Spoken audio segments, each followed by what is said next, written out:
आचार्य जी, आज का जो हमारा विषय बड़ा दिलचस्प है। सभी चाहते हैं कि वो कमाई तो करते हैं, लेकिन उनकी बचत नहीं हो पाती, धन की बचत नहीं हो पाती, उनकी संपत्ति नहीं जुड़ पाती।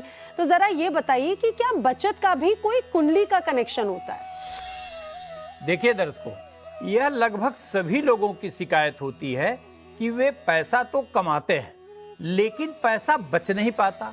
पैसे की बचत जीवन में बेहद आवश्यक है, इस बात में कोई भी संदेह नहीं।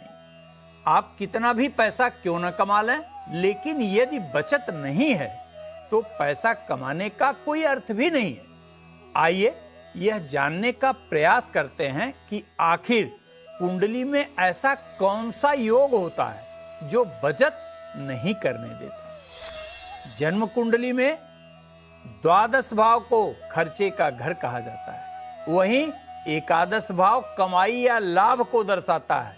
द्वितीय भाव निसंदेह रूप से बचत एवं संपत्ति को दर्शाता है। अब क्या कारण है कि आप बचत नहीं कर पाते?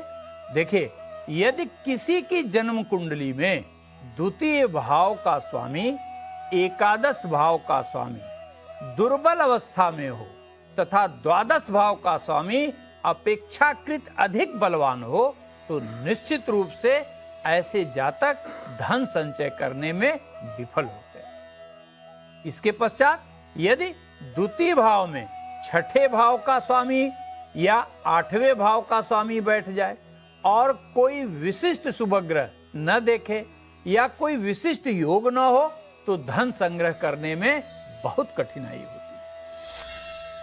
यदि अष्टक वर्ग में द्वितीय भाव में द्वादश भाव से कम रेखा हो, तो ऐसे लोग धन संचय नहीं कर पाते। यदि अष्टक वर्ग में एकादश भाव में कम रेखा हो और द्वादश भाव में अधिक रेखा हो, तो ऐसे लोग भी अपने खर्चे से ज्यादा खर्चा करते हैं, अर्थात बचत नहीं कर पाते। यदि द्वितीय तथा एकादश भाव में प्राप्त रेखा द्वादश भाव में मिलने वाली रेखा से कम हो, तो निश्चित रूप से धन संचय कर पाने में ऐसे लोग असमर्थ हो जाते हैं। यदि द्वितीय भाव में अष्टक वर्ग के अनुसार 24 से कम रेखा हो और एकादश भाव में भी 26 से कम रेखा हो तथा द्वादश भाव में 28 से अधिक रेखा हो, तो जीवन में धन संचय में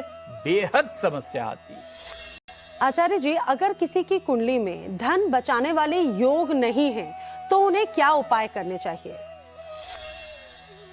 दर्शकों, अब आप यह समझ गए होंगे कि किन स्थिति में आर्थिक बचत कर पाना या संपत्ति बना पाना बेहद मुश्किल होता है। यदि जो मैंने आपको योग बताए, इनमें से कोई भी योग आपके जन्म कुंडली में हो, तो आपको क्या करना चाहिए जिससे कि आर्थिक बचत कर पाने में आप सक्षम हो सके? तो ध्यान से सुनिए और जरूरत अगर महसूस करें तो नोट भी कर लीजिए। पहला, प्रतिदिन प्रातः तांबे के बर्तन से भगवान सूर्य को जल अवश्य दीजिए तथा जल देते समय भगवान सूर्य के द्वादश नाम का स्मरण करने से आपके जन्मकालिक दोष निश्चय ही कम हो जाएंगे। दूसरा, प्रत्येक शुक्रवार को व्रत रहिए और भगवान सूर्य को जल देने के पश्चात घर के मंदिर में बैठकर माता लक्ष्मी एवं गणेश जी की मूर्ति के सामने घी का दीपक जलाइए और श्री सूक्तम का पाठ करिए। यदि आप शुक्रवार के दिन श्री सूक्तम का 16 पाठ कर सकें, तो निश्चय ही धनागम आपके आवश्यकता से अधिक होने लगेगा और आप धन का बचत कर पाने में सफल हो सकेंगे। आचार्य जी, अब बात कर लेते हैं उस महामंत्र की जो हमारे दर्शक जानना चाहते हैं। धन संपदा बनाने वाले, बचाने वाले कौन सा है महामंत्र?